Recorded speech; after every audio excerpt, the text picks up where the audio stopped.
The families of the men who died in New Zealand's Pike River Mine disaster 7 years ago say they are stoked by a Supreme Court ruling that the dropping of charges over the tragedy was unlawful.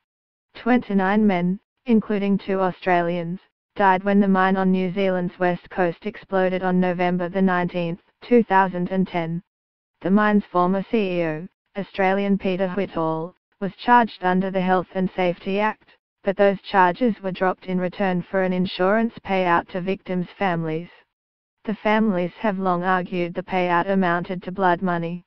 Today they saw themselves vindicated after New Zealand's Supreme Court found the deal not to bring any evidence against Mr. Whitall was an unlawful agreement to stifle prosecution.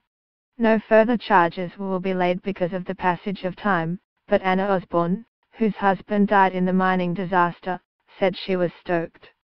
Ms. Osborne said the ruling proved that justice cannot be bought. "I feel fantastic," she said. "This has been a huge victory for not only the Pike River families but New Zealand as a whole." A Royal Commission found in 2012 that in the weeks leading up to the disaster, dozens of warnings of potentially dangerously high methane levels in the mine were not heeded.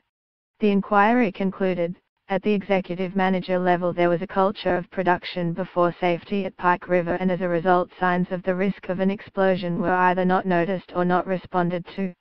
Mr. Whitall, who is now living and working in Australia, has been contacted for comment.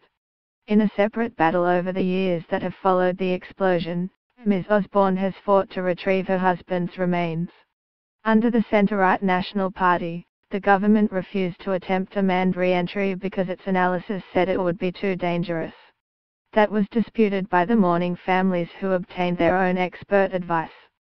Prime Minister Jacinda Ardern has recently renewed abandoned efforts to recover the bodies.